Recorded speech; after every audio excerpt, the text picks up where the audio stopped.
Hey everybody, Desmond Dark here, and today we are going to be talking about Stranded Deep on the PS4. Just for information on the version that we are currently playing, it is October 1st of 2020. Stranded Deep is a survival game that, in a trending cliche that makes you oh so confident in air travel, leaves you as the lone survivor of a plane crash. Minus one Timmy.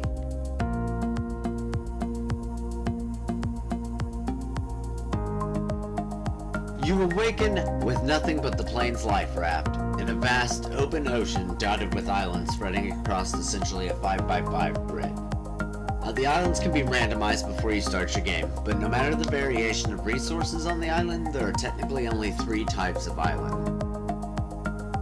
One is the Way Out Island, which contains the way to escape and beat the game.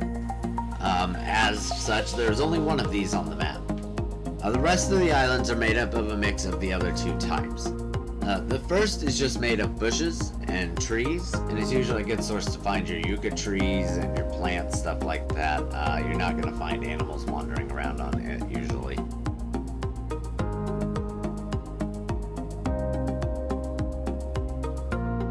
The other type of island consists of a large rock formation in the center and usually some large alpine trees. These are special in that they usually have a couple more that you can hunt for leather and meat, as well as the night snakes, which can poison you with their bite. Keep a keen ear out for the rattling. That is a warning that they are there, because they can ruin a perfectly good day. Upon waking up on your life raft, the first thing you will want to do is get to the nearest shore as quickly as possible, as apparently life raft means beach ball in shark, and it will flip your raft the first chance it gets. Just be aware that not all sharks are dangerous, and only the dangerous ones will flip your raft, and only they can be hunted for leather and meat as well. You can identify them both by the ominous jaw-sounding music, and the fact that they will always try to head straight for you.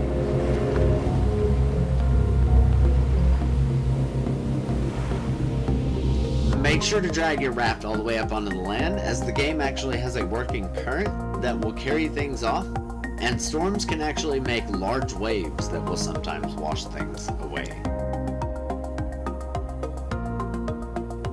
It should be no surprise as a survival game that food, water, and shelter are some of the first orders of business.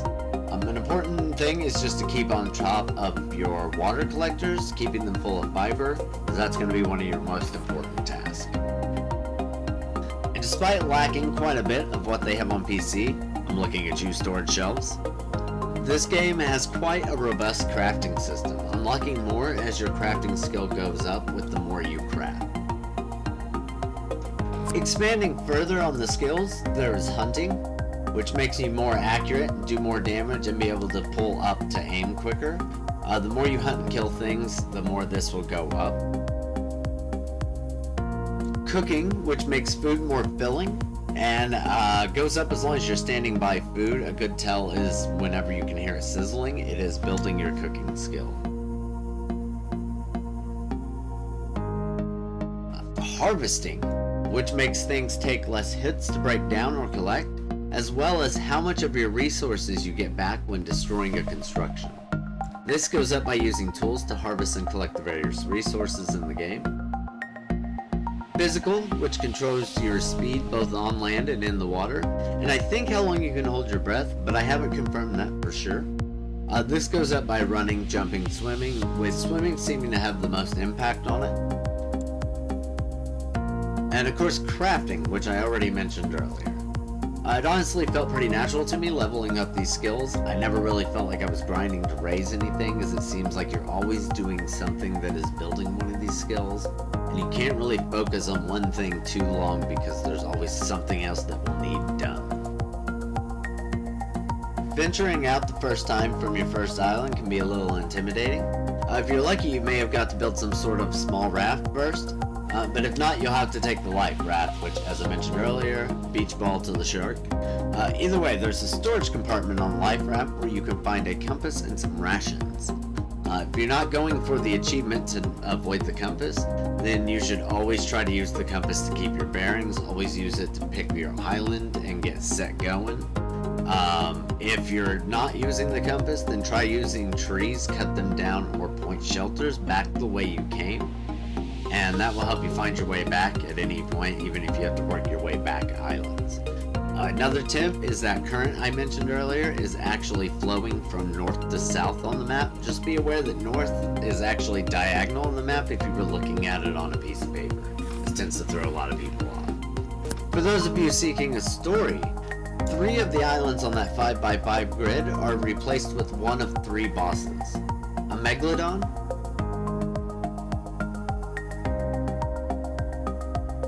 an eel,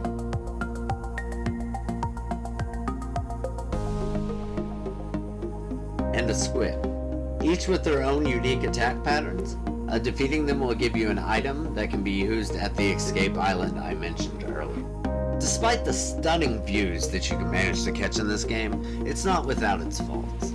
I'm going to start with 2 of the most obvious ones that you will hear people mention the most. The lack of ability to put a canopy on the raft to block the sun, which honestly is really minor in comparison to the fact that we are missing the storage shelves for the raft, which allow you to safely store your containers and you won't lose them if your raft flips. Console players have found a way to work around this, but it's kind of like putting a band-aid on a bullet wound, as it won't really help you if your raft flips. It just keeps the boxes on there for you to travel. Which brings us to the next problem: the rafts themselves. They have some issues with sometimes colliding with objects and causing them to spaz out, or sometimes they just kind of spaz out because the game lagged a little. They can sometimes just flip, almost seemingly for no reason, which I kind of theorize might have to do with the anchor pulling part of the ship down, but I never found enough evidence to back that 100%. Another issue is the rudder can take the entire space between islands to make a turn. And I even tried this on like a 1x3 raft, and it still didn't really seem to make a difference between that and my 5x5 raft. They steered roughly the same. The motorboat, though, is completely the opposite. Once you slap a motor on there, that thing can spin out of control, and especially the 1x3. The larger your raft, it starts to counteract it a little and makes it a little bit easier to control. One of the big things I noticed that is an issue is when you're throttling the joystick up or down, it won't return to the neutral position, the motor won't, when you bring your joystick back. So what this means is when you turn left, like you bring your joystick over to the left to turn left, and then you bring your joystick back to the center position, the motor is actually not going back to the center position as long as you're holding up to keep giving it gas. What you have to do is actually bring it a little bit over to the right some, and then back to center, like adjust, tap it over until it comes back to straight. Now the issue is the hypersensitivity of the steering causes it to mainly oversteer, and you wind up just kind of zigzagging a lot. But like I said, with the larger raft, it gets a lot easier to maintain, and once you get used to it, like you'll be hauling around there no problem. Another issue I had with the game is it can have a bad habit of crashing, especially when going in between islands or approaching your home island. This became a lot worse late game when you have a lot of loose resources and structures around your island. Looking away from the island can be a workaround as you start approaching it, and it can reduce the chances of it crashing, but it's not a guarantee to stop it. My final and most minor issue with the game is the sharks, and a couple of the bosses have a bad habit of just hanging out under your raft, and with daylight and storms limiting your time that you have to fight them, this can be extremely frustrating, as that shark will just need one more hit, but it's getting dark, or you've been out fighting that boss all day long, but a storm starts blowing up and interrupts you because you can't predict when there's going to be a storm. Like I said, by any means, none of these problems I've mentioned are game-breaking. Matter of fact, none of them even managed to make me want to stop playing. The eel did frustrate me a lot, but nothing made me want to quit. Also, the developers are very aware of all these issues, and as of right now, the game's not technically in its official release. So these could all get patched out, maybe even by the time I upload this, who knows. Overall, I honestly can't recommend this game enough to anyone who's into survival games. If you're in the forest and games like that, you definitely need to check this one out, put it on your list. The only thing missing from the game, in my opinion, is the storage containers and the co-op mode that they do have on computer now. So if it gets that, this game will be complete for me. Being able to play with my wife would just be the cherry on top at this point. The stunning views, the excitement of taking down a shark, heck, even the first tiny knife you make, makes all the game very more enjoyable, and you'll find yourself just unable to put the controller down and picking this game back up every time you come back. Just remember that despite how wonderful this game is, it's being made by a small team, and it's technically not complete yet, so bear with them, give them a little more time before passing complete judgment on the game and give it its fair chance it deserves. They even had the good humor to give us Wally, which, as anyone who has found him knows, he is the best friend you could be stranded on an island with. Just watch out for that current. Wally! Wally!